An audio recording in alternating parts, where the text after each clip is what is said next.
है बाबू। कल कहाँ तक बताया था बेटा तुमको? प्रोटॉन, इलेक्ट्रॉन और न्यूट्रॉन तीनों हो गया था। तीनों हो गया था ना, यहाँ तक बता दिए थे। देखो यही ना बताए थे बाबू।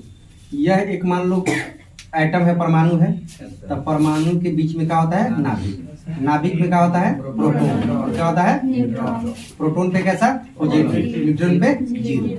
और नाभिक की कक्षा में क्या घूमता रहता है? इलेक्ट्रॉन। क्या घूमता रहता है? इलेक्ट्रॉन। इलेक्ट्रॉन पे कैसा चार्ज? कैसा? देखो ये पॉजिटिव है और ये यहाँ पे न्यूट्रल है, जीरो चार्ज है। तो ये निगेटिव ही पॉजिटिव है, तो तुम्हारे मन में विचार आया होगा ना कि काहे नहीं इसको खींच लेता है? हाँ सर, जब मन में तो विचार आया पहले तो होगा बताया कि जब ये पॉजिटिव है और निगेटिव है तो तुम जानते भी हो कि सेम चार्ज जो होता है, अगर सेम चार्ज है, बाहर वाला नेगेटिव ना है सर। हाँ तो निगेटिव है, ये पॉजिटिव है, ठीक है। तो देखो अगर सेम चार्ज रहता है तो ये क्या होता है? विकर्षण। क्या होता है? विकर्षण, ठीक है ना। और जब निगेटिव और पॉजिटिव चार्ज है तो क्या होता है? आकर्षण, ठीक है ना। तो यहाँ पे एक मन में विचार आना चाहिए ना कि अरे यार जब यहाँ पॉजिटिव है और नाभिक के अंदर क्या है? पॉजिटिव। कल रदरफोर्ड साहब ने बताया था ना कि परमाणु के अंदर एक नाभिक होता है, इसके मध्य भाग में क्या होता है? नाभिक। वह नाभिक कैसा चार्ज कैरी करता है? पॉजिटिव। क्योंकि नाभिक में दो कण मौजूद होते हैं, एक प्रोटॉन और दूसरा न्यूट्रॉन। प्रोटॉन के पास पॉजिटिव होता है, न्यूट्रॉन के पास जीरो होता है, कोई चार्ज नहीं होता है। तुम्हारे मन में विचार आना चाहिए कि प्रोटॉन यदि यहाँ पे पॉजिटिव है और इलेक्ट्रॉन यहाँ पे निगेटिव है, तब तो इलेक्ट्रॉन को खींच लेना चाहिए था, एक दूसरे को अट्रैक्ट हो जाना चाहिए था। इसी चीज को दूर करने के लिए एक थ्योरी आया था, वो थ्योरी दिए थे नील एंड बोर साहब। कौन दिए थे? नील एंड। देखो नील और बोर का थ्योरी क्या था, देखो ध्यान से। चार तो थ्योरी का लिखवाया था ना। पहला थ्योरी लिखवाए थे डाल्टन। कौन लिखवाए थे? डाल्टन। डाल्टन कब? 1803। उसके बाद आया था 1900, उसके बाद 1911, उसके बाद 1903 में कौन आए थे? थॉमसन। कौन आए थे? थॉमसन। ये ना था। 1911 में रदरफोर्ड। कौन आए थे? रदरफोर्ड। और 1913 में नील एंड बोर। नील एंड ये थे। देखो तीनों के बारे में बता दिए थे, डाल्टन के बारे में बताए थे।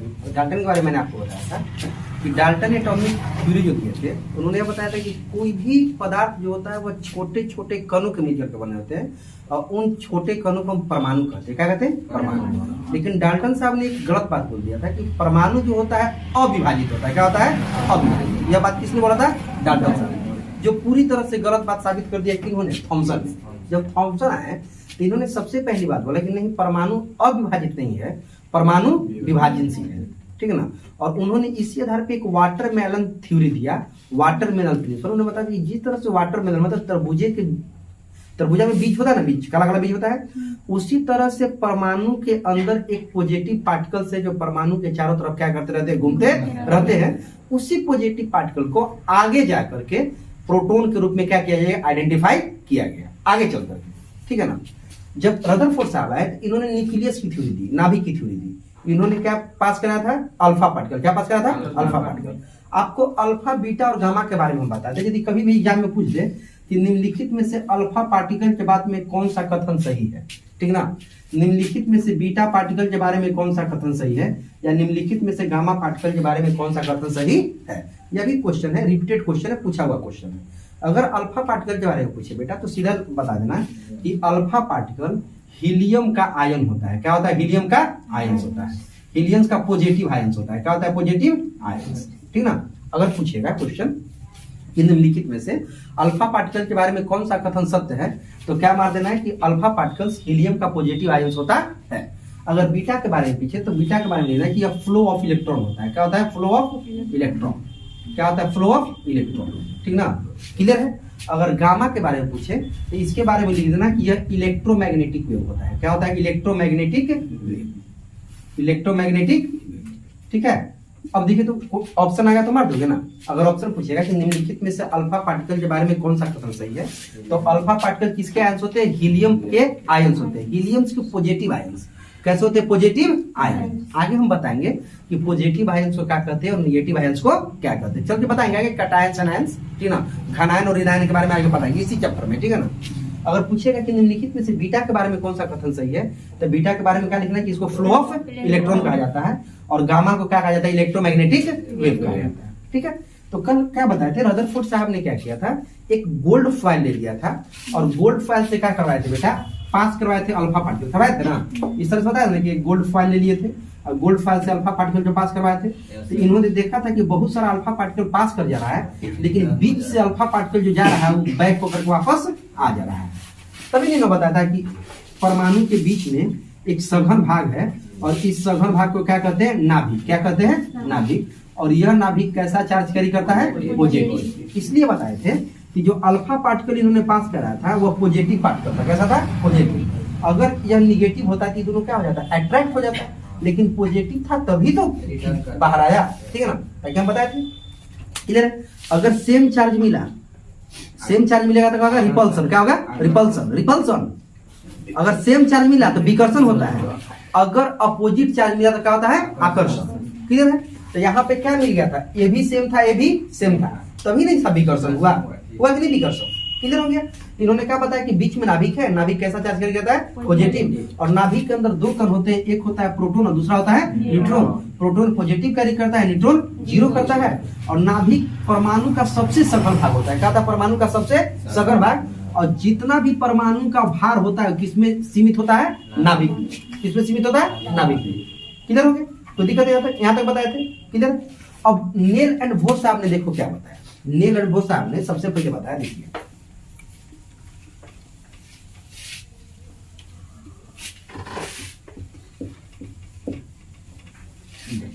सबसे पहला क्वेश्चन यहां से आएगा नेल एंड बोर साहब से। नेल एंड बोर थ्योरी, यही है ना, नेल एंड बोर थ्योरी। कब दिए थे, 1913 में। 13 ना, 1900, ठीक है। देखो नेल एंड बोर साहब ने क्या किया, समझ लो। सबसे पहले थ्योरी कब आया था, 1913। कब आया था, 1913। देने वाले वैज्ञानिक थे नेल एंड बोर। कौन थे, नेल एंड बोर। इन्होंने जो थ्योरी दिया किसके बारे में दिया, stability of atom. Stability of atom Hindi में लिख दे रहे बेटा, परमाणु के स्थिरता। परमाणु के स्थिरता के बारे में, स्थिरता के क्लियर। इन्होंने कौन सा थ्योरी दिया था, परमाणु की स्थिरता के क्लियर हो गया। इन्होंने जो थ्योरी प्रयोग की, प्लैंक्स कांस्टेंट को प्रयोग किया। किसको प्रयोग किया, प्लैंक्स। प्लैंक्स, ठीक ना। कौन सा थ्योरी प्रयोग किया था इन्होंने, प्लैंक्स। देखो प्लैंक्स थ्योरी क्या कहता है, ध्यान से देखना। प्लैंक्स थ्योरी कहता है E बराबर hc बाई लेमडा। क्या होता है, E बराबर hc बाई लेमडा, जहां H बराबर होता है प्लैंक्स कांस्टेंट। क्या होता है, प्लैंक्स कांस्टेंट, ठीक है। C बराबर होता है velocity of light, velocity of light, ठीक है। और लेमडा बराबर होता है वेवलेंथ। क्या होता है, ठीक ना। इसी थ्योरी का प्रयोग करके नेल एंड बोर साहब ने क्या दिया था, परमाणु के स्थिरता का सिद्धांत दिया था कि परमाणु क्या होता है, स्थिर होता है। क्या होता है, स्थिर होता है, ठीक है ना। कौन सा थ्योरी प्रयोग किए थे, प्लैंक्स थ्योरी। कौन सा थ्योरी, प्लैंक्स थ्योरी। प्लैंक्स थ्योरी का फॉर्मूला होता है E बराबर hc बाई लेमडा। E बराबर hc बाई लेमडा। H बराबर का होता है प्लैंक्स कांस्टेंट, C बराबर का होता है वेलोसिटी ऑफ लाइट, ठीक है ना। और लेमडा बराबर का होता है वेवलेंथ। अब देखो कभी कभी पूछ देगा बेटा कि प्लैंक्स कांस्टेंट का फॉर्मूला, सॉरी मान क्या होता है। तो प्लैंक्स कांस्टेंट का मान होता है बाबू, देखो प्लैंक्स कांस्टेंट का मान होता है 6.6 गुने 10 के power 24 metre KG second square. क्या होता है, 6.6 गुने 10 के पावर, सॉरी 10 के पावर माइनस 34 होता है बेटा, 10 के पावर माइनस 34 मीटर केजी पर second square. Velocity of light क्या होता है बेटा, 3 × 10⁸ मीटर पर सेकेंड। क्या था ना, 3 × 10⁸ मीटर पर सेकेंड। यह क्या था, वेलोसिटी ऑफ लाइट।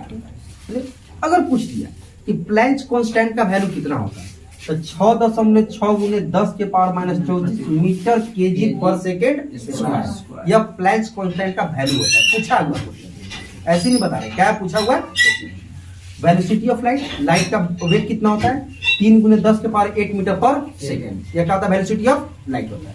क्लियर हो गया था, कोई दिक्कत। अब देखो इन्होंने कौन कौन सी बातें की। इन्होंने प्रयोग किया था बोरबरी का मॉडल। किसका प्रयोग किया था, बोरबरी का।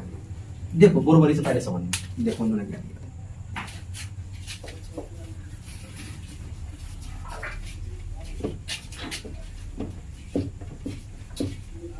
देखो इन्होंने सबसे पहली बात क्या बोली थी,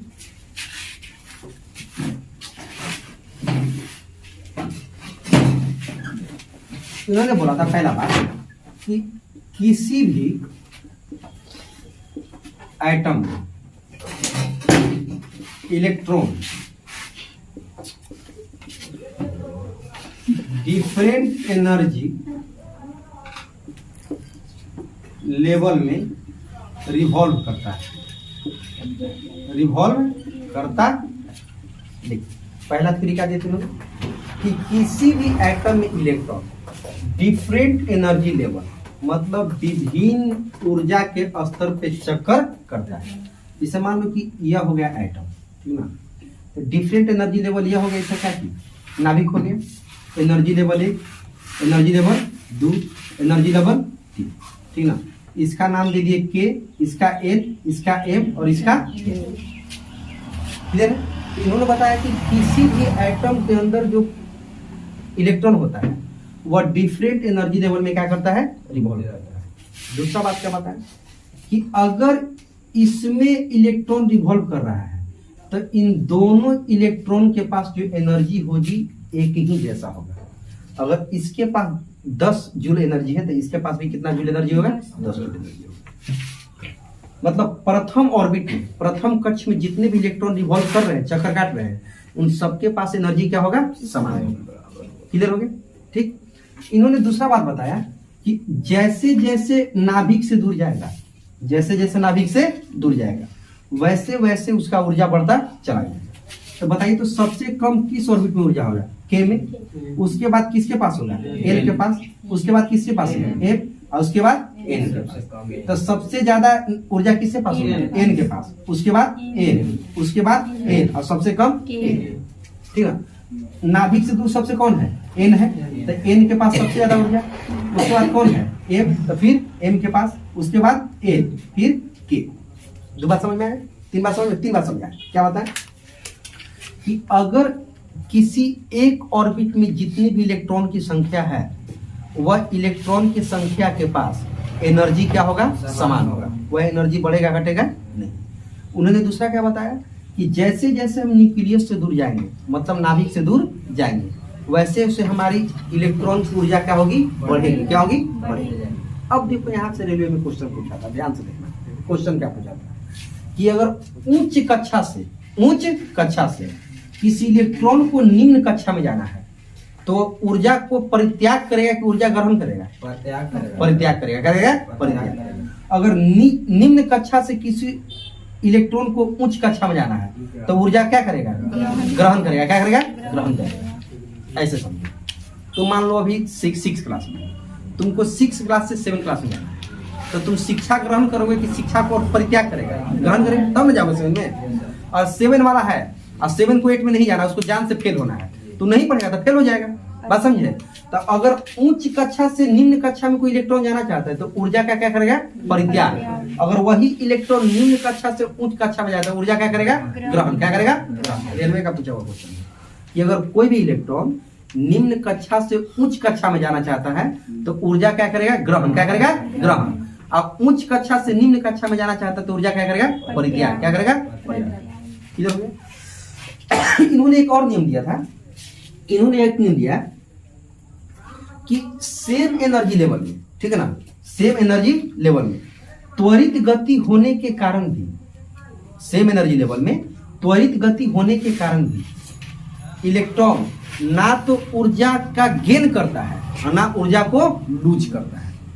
नहीं समझ में आया। देखो जैसे मान लो ऑर्बिट नंबर पहला कुछ इलेक्ट्रॉन है, ऑर्बिट नंबर दूसरा में कुछ इलेक्ट्रॉन होगा बाबू, होगा कि नहीं। फिर ऑर्बिट नंबर तीसरा, कक्षा नंबर तीसरा में कुछ इलेक्ट्रॉन की संख्या होगी कि नहीं होगी। फिर ऑर्बिट नंबर चौथा में कुछ इलेक्ट्रॉन की संख्या होगी ना। लेकिन उन्होंने बताया कि सेम एनर्जी लेवल में रहने के बाद भी, ठीक है ना, अगर एनर्जी नंबर कक्षा नंबर 1 है, कक्षा नंबर 2, कक्षा नंबर 3 और कक्षा नंबर 4, ऑर्बिट 1, ऑर्बिट 2, ऑर्बिट 3 और ऑर्बिट 4, अगर इसमें इलेक्ट्रॉन है तो वह त्वरित गति होने के बावजूद भी एक्सेलरेटेड मोशन होने के बावजूद भी ना तो जब ऊर्जा गेन करता है ना ही यह ऊर्जा लूज करता है। अगर गेन नहीं करेगा, लूज नहीं करेगा तो ये अपना ऑर्बिट छोड़ेगा नहीं। अरे ऑर्बिट कब छोड़ेगा? जब या तो ऊर्जा का परित्याग करे या ऊर्जा ग्रहण करे। लेकिन इन्होंने क्या बताया, स्टेबिलिटी ऑफ एन एटम में, परमाणु की स्थिति के में क्या बताया कि अगर किसी भी ऑर्बिट में कोई इलेक्ट्रॉन रिवॉल्व कर रहा है, चक्कर काट रहा है, तो वह ना तो ऊर्जा का परित्याग करता है और ना ही ऊर्जा ग्रहण करता है। अब जब ना ऊर्जा को परित्याग करेगा और ना जब ऊर्जा ग्रहण करेगा तो जाहिर सी बात है कि अपना ऑर्बिट नहीं छोड़ेगा। तुम घर से बाहर कब निकलोगे? तुम अपने घर से बाहर तभी ना निकलोगे जब तुमको किसी चीज की आवश्यकता हो। ठीक है, तुमको हर चीज घर में बैठा बैठा मिल जाए तो तुम अपने घर के बाहर निकलोगे? नहीं निकलोगे। ठीक है ना, तो इसको सब चीज यहीं पे मिल जा रहा है। तो ना जब ऊर्जा गेन कर रहा है ना ऊर्जा लूज कर रहा है। तो जब ना ऊर्जा गेन करेगा ना ऊर्जा लूज करेगा तो ये अपना ऑर्बिट छोड़ेगा नहीं छोड़ेगा। इसीलिए इन्होंने क्या बताया कि एटम अपने एनर्जी लेवल में स्थिर होता है। यह बात कौन बताया था? नेल एंड बोर साहब, कब? 1913 में। क्लियर हो गया? होगा क्लियर? अच्छा, इसमें एक क्वेश्चन और बनेगा।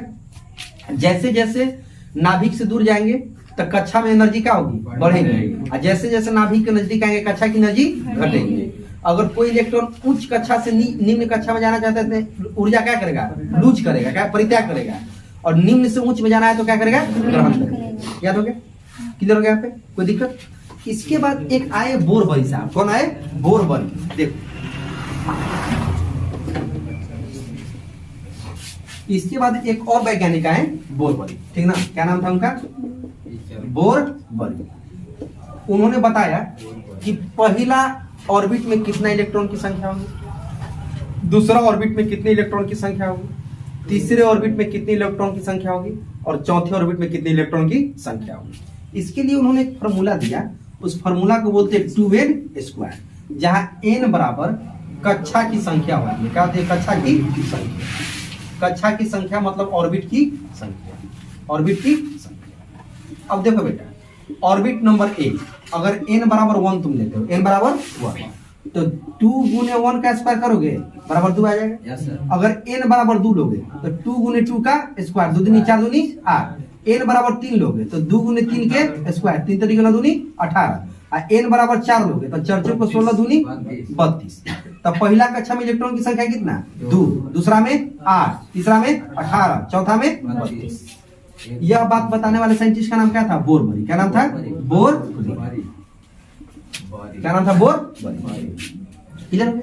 इन्होंने कक्षा में इलेक्ट्रॉन की मिनिमम संख्या बताई कि किसी भी कक्षा में इलेक्ट्रॉन की मिनिमम संख्या कितनी होगी।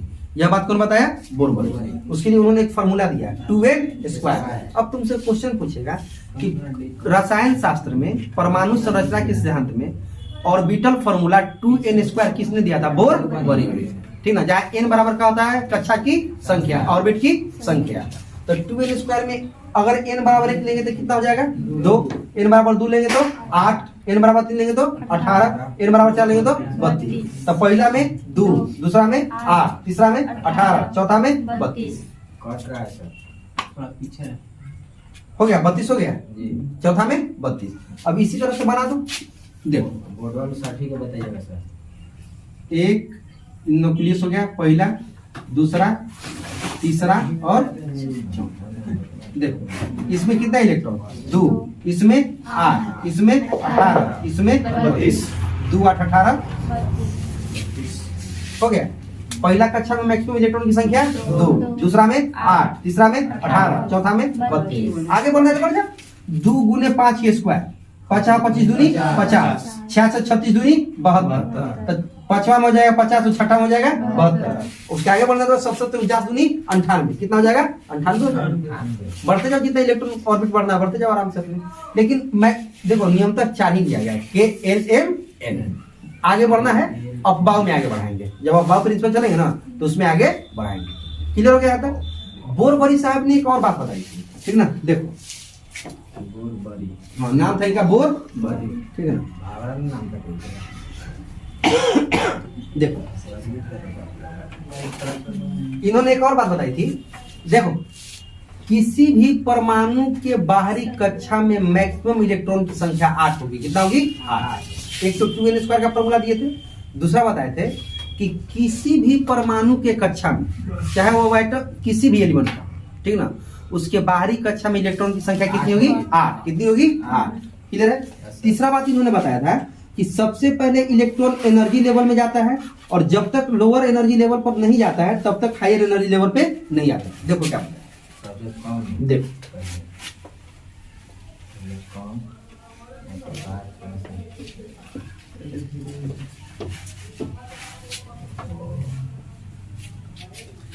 पहला चीज बोरबरी साहब ने क्या दिया? फॉर्मूला 2n², ये दिया ना। दूसरा क्या बताया कि किसी भी परमाणु के ऑर्बिट में, आउटर ऑर्बिट में कितना होगा? 8 इलेक्ट्रॉन। कितना होगा? 8 इलेक्ट्रॉन, ठीक ना। किसी भी परमाणु के आउटर ऑर्बिट में इलेक्ट्रॉन की संख्या कितनी होगी? 8। इन्होंने क्या बताया कि देखो, जब परमाणु फिलअप करना है ना, तो सबसे पहले यहां से फिलअप करना स्टार्ट करो, ठीक है ना। पहला, दूसरा, तीसरा, चौथा। पहले कौन सा एनर्जी लेवल फिल होगा? लोअर, फिर दूसरा, फिर तीसरा, फिर चौथा। जब तक लोअर फिल नहीं होगा तब तक हायर फिल नहीं होगा। मतलब पहले फिल करना है लोअर में, फिर उसके बाद इसमें, फिर उसके बाद इसमें, फिर इसके बाद इसमें। 3 बात याद रहेगा, ठीक ना। पहला फॉर्मूला 2n², कौन दिया? बोरबरी। किसी भी परमाणु के बाह्य कक्षा में इलेक्ट्रॉन की संख्या कितनी होगी? 8। कौन बताया? बोरबरी। सबसे पहले परमाणु फिलअप करना था पहली कक्षा, कौन सी? पहली, फिर दूसरी, फिर तीसरी, फिर चौथी। मतलब निम्न से उच्च में जाना है, निम्न से कम जाना है उच्च में। इधर कोई दिक्कत यहाँ पे? इसको बोलते हैं ऑर्बिट, याद रखना। देखो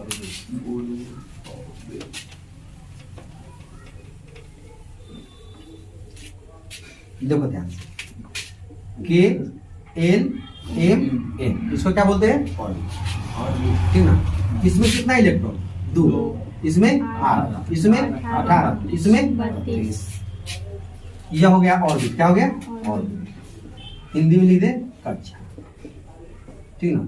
अब आएगा तुम्हारा सब ऑर्बिट, ठीक ना। उप कक्षा क्या बोलते हैं? उप। इसको डिनोट करते हैं S, P, D और X। किसे डिनोट करते हैं? S, P, D और X, ठीक ना। इसमें जो इलेक्ट्रॉन होते हैं बेटा 4 के गुणज में होते हैं। कितने गुणज में? 4। पहले देखो, पहले 2, फिर इसमें 4 जोड़ दो तो 4 और 2 6, फिर इसमें 4 जोड़ दो, कितना जाएगा? 10, फिर इसमें 4 जोड़ दो 14। एस में कितने इलेक्ट्रॉन होंगे? 2, पी में 6, डी में 10, एफ में 14। देखो तो 4 प्लस 4 प्लस 4 प्लस 4 है, प्लस 4 है, प्लस 4 और प्लस 4। फिर से देखो, ऑर्बिट किससे डिनोट किया जाता है? KLMN। K में 2, L में 8, M में 18, N में 32। 2 8 18 32, 2 8 18 32। यह हो गया ऑर्बिट। क्या हो गया? ऑर्बिट। अब इसको इसी का सब ऑर्बिट होता है। क्या होता है? सब ऑर्बिट। किससे डिनोट किया जाता है? SPDF। डिनोट भी करता है स्मॉल लेटर से, कैपिटल से नहीं। एस में कितने इलेक्ट्रॉन? 2, पी में 6, डी में 10, एफ में 14। सब ऑर्बिट में इलेक्ट्रॉन जो होता है 4 के गुणज में होता है। कितने के गुणज में? 4।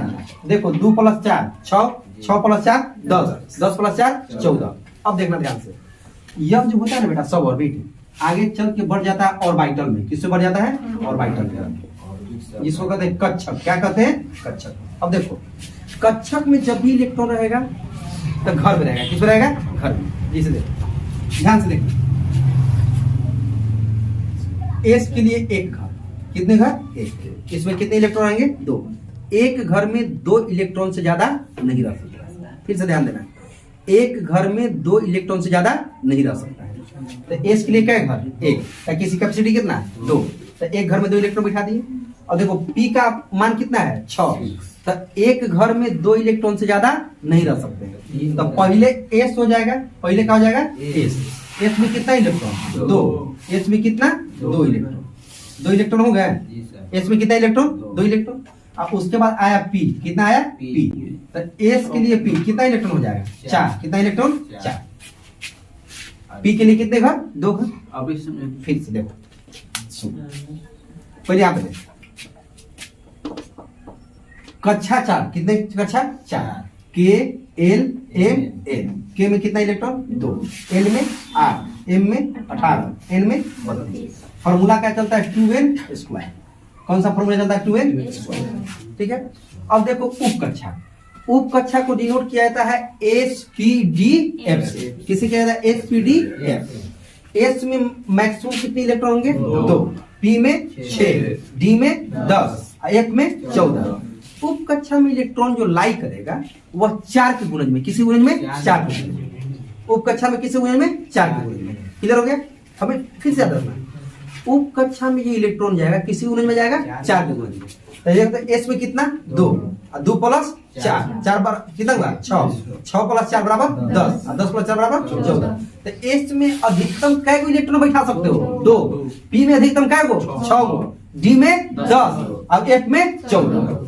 लेकिन जब उप कक्षा से आगे बढ़ोगे ना बेटा तो आता है ऑर्बिटल। क्या आता है ऑर्बिटल। और ऑर्बिटल को बोलते हैं कक्षक। क्या बोलते हैं कक्षक।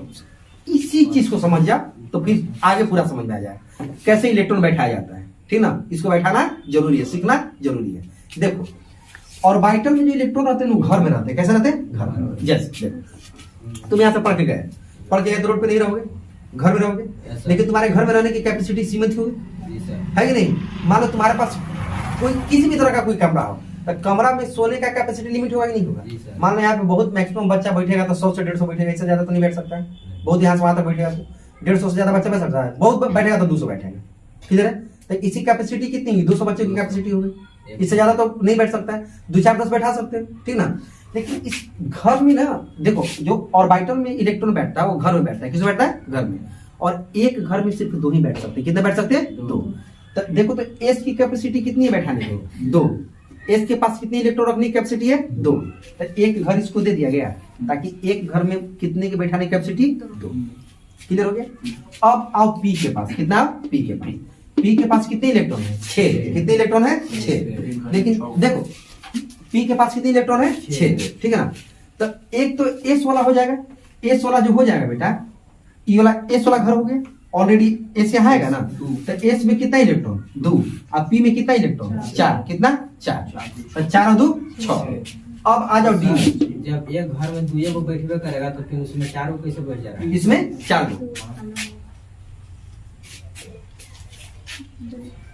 होगा। आ रहे हैं आगे, रुकिए घबराइए मत, अभी आ रहे हैं। अभी समझिए कैसे बैठेगा इलेक्ट्रॉन। क्लियर है। अब आइए डी पे। तो डी पे सबसे पहले किस में ले जाएंगे एस वाला। एस में क्या इलेक्ट्रॉन 2, पी में क्या इलेक्ट्रॉन 4। क्या गो 4, यहाँ पे 2, यहाँ पे 4, बचा क्या गो 6 गो। तो यहाँ पे क्या गो 6, 4 2 6 4।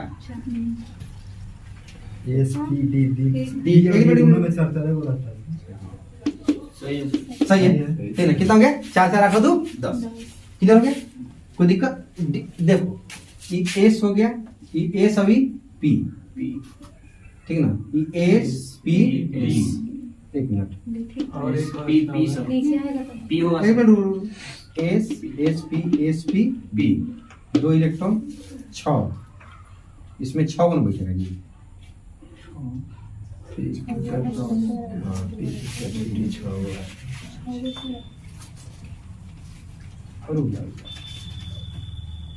देखो एस में 2 इलेक्ट्रॉन बैठा दिए। एस की कैपेसिटी कितने इलेक्ट्रॉन की होगी 2 इलेक्ट्रॉन।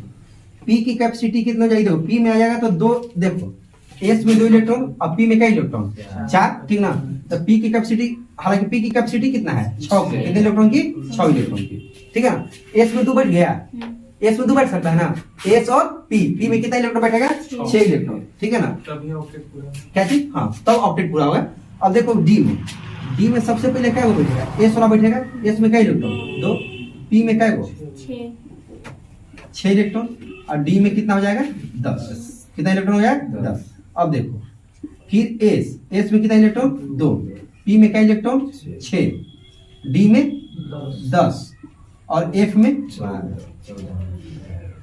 देखो कितना 14 करना है ना। एफ में कितना हो जाएगा 14। क्लियर हो गया। अब जाके देखो अभी बताते हैं, देखो समझ। एस में कितना इलेक्ट्रॉन बैठेगा 2। और जब पी करना है तो पहले एस आया फिर ना पी आएगा। तो एस में 2 गो, पी में 6 गो। फिर देखो डी, तो एस में 2, पी में 6, डी में 10। फिर आया एफ, एस में 2, पी में सॉरी पी में 4 ना, पी में 4, एस पी डी, डी में कितना हो जाएगा 6 होगा, पी कितना हो जाएगा 6, डी 10, एफ 14। किधर गया? अब देखो इलेक्ट्रॉन बैठाने का पहले देख, एस में कितना इलेक्ट्रॉन बैठेगा 2, पी में क्या को बैठेगा 6, डी में क्या को बैठेगा 10, एफ में क्या बैठेगा 14। ठीक ना? अब तुम इलेक्ट्रॉन बैठाने के लिए बता रहे हैं, तो समझ में आया? देखो के में इलेक्ट्रॉन की संख्या कितनी होती है 2, एल में 8, एम में 18, एन में 32। इसको बोलेंगे ऑर्बिट, क्या बोलेंगे ऑर्बिट। किस फार्मूला पे 2n स्क्वायर, किस फार्मूला पे 2n स्क्वायर। अब देखो उपकक्षा किसे डिनोट करते हैं S P D F. S में क्या 2, पी में 6, डी में 10, एफ में 14। इधर हो गया, कोई दिक्कत? अब देखो एस में क्या कक्षक में जाती है इलेक्ट्रॉन किसमें बैठेंगे घर में, किसमें बैठेगा घर में। तो एस में क्या 2, पी में 6, पी में 6, डी में 10, एफ में 14। इधर हुआ। अब देखो इलेक्ट्रॉन जब बैठाने की बारी है तो अब इलेक्ट्रॉन तो बैठा, हम इलेक्ट्रॉन बैठा के दिखा रहे, देखो ध्यान से, फिर तुम बैठाना।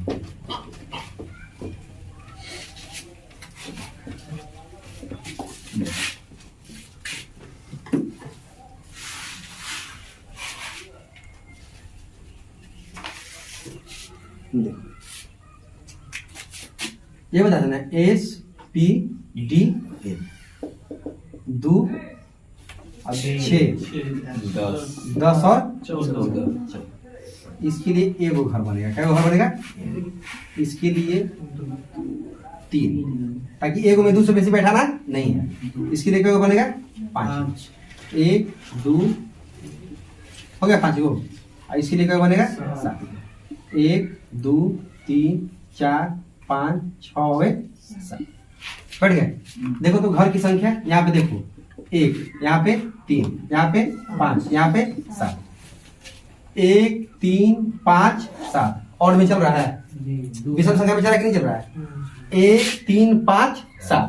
अब देखो तुमको हम बोल दिए कि बाबू रे हम इलेक्ट्रॉन तुमको दे रहे हैं 7 गो, 7 गो इलेक्ट्रॉन को बैठाना है। बता दो किस में बैठाओगे? एस में बैठाओगे, पी में बैठाओगे, डी में बैठाओगे, एफ में बैठाओगे? डी में, ताकि डी कैपेसिटी कितना है 10। तो बनाओ, क्या घर बनाना है इसमें 5 गो, 1 2 3 4 5 बन गया। 1 2 3 4 5। अब देखो 2 नहीं, पहले सिंगल चलाना है। 1 2 3 4 5 6 7 बढ़िया था। अब देखो इस सही तरीका हुआ। अगर इसी तरीका को तुम इस तरह से कर दोगे, मान लो कि ऐसे 7 को बैठाना है, 1 2 3 1 2 3 4 5, 1 2 3 4 5 6 7। गलत हो गया तरीका। जहां से शुरू हुआ है वहीं खत्म होने के बाद वहीं से शुरू करना है।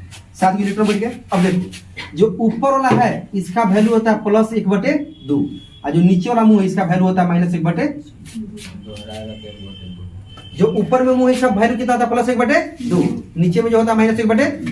नहीं समझ में आ रहा है? आ रहा है ना? चलो बना के दिखा तो देखिए। तो देख एस में क्या गो 2, पी में 6, डी 10, एफ 14। एस के लिए क्या घर 1, और पी के लिए 3, डी के लिए 5, और एफ के लिए 7 घर। ठीक है ना? अब तुम इलेक्ट्रॉन बैठाओ, तो हम तुमको इलेक्ट्रॉन बैठाने के लिए दे रहे हैं।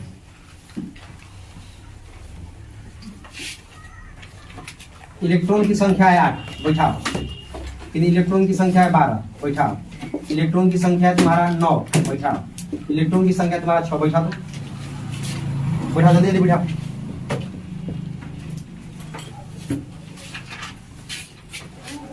जल्दी बैठा,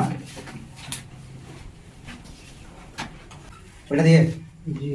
देखो देखो देखो देखिए, इलेक्ट्रॉन की संख्या कितनी है 8, इलेक्ट्रॉन की संख्या 12, इलेक्ट्रॉन की संख्या 9, इलेक्ट्रॉन की संख्या 6। ठीक है? हम क्या बताते हैं एसपीडी, ये बताए ना।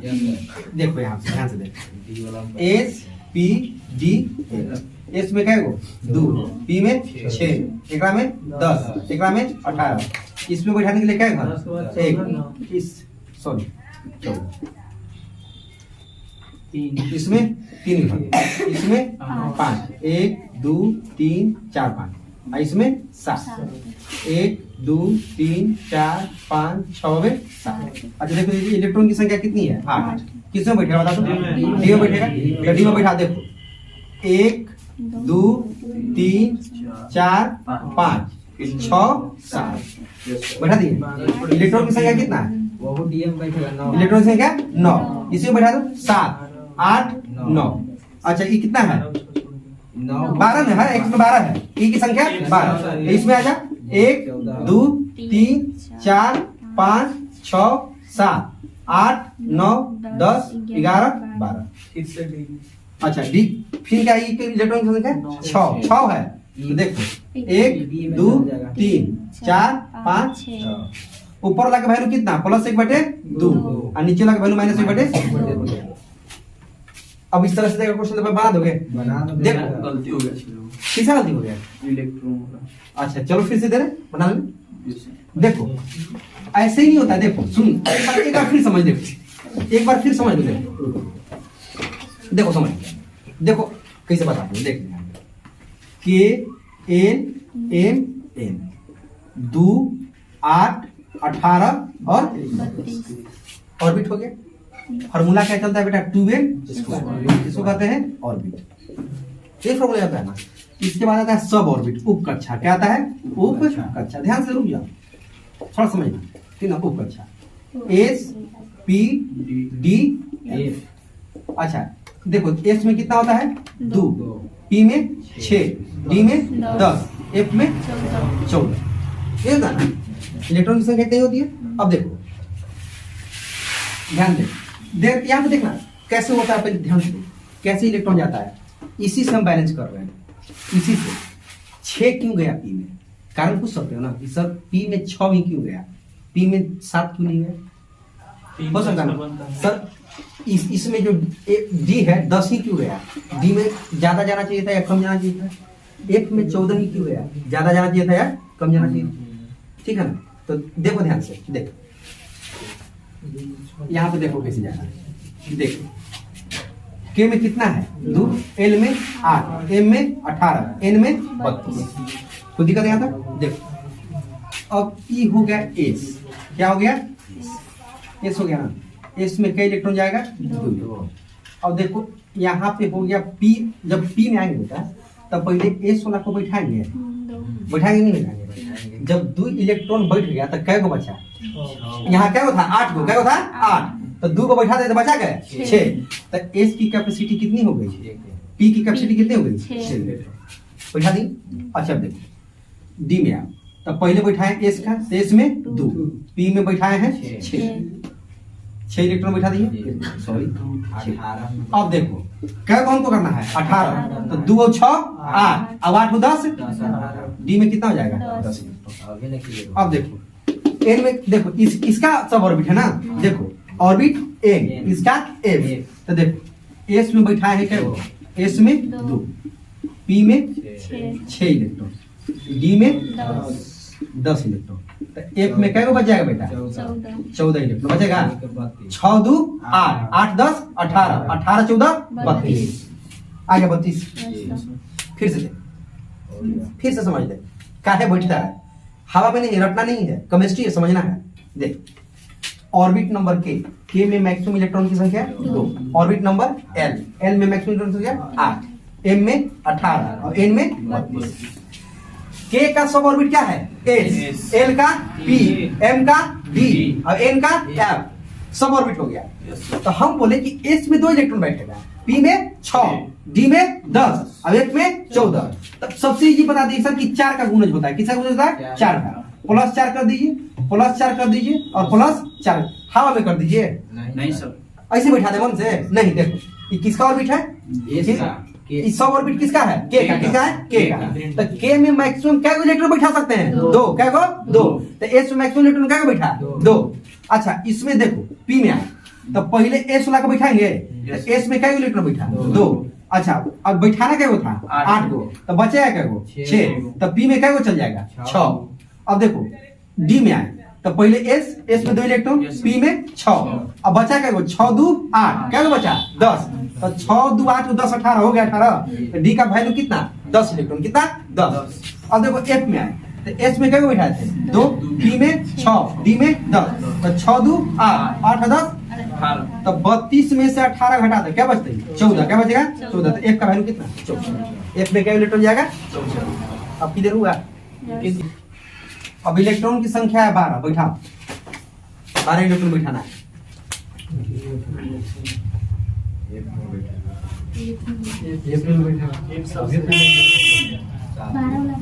बारह वाला किसको बैठेगा बैठ जाएगा बैठ। अब बैठा लोगे ना यस सर बैठा लोगे ना इलेक्ट्रॉन यस सर बैठा हो देंगे जाएगा? सर, कोई में हो जाएगा? बैठा देंगे। कोई दिक्कत? अच्छा ऊपर वाला जब इलेक्ट्रॉन ऐसे रहेगा तीसरा वैल्यू कितना +1/2 नीचे रहेगा तो -1/2। कोई दिक्कत है तक जी ना हो गया ना ठीक है यही तक रहेंगे ठीक है ना आगे कैमरा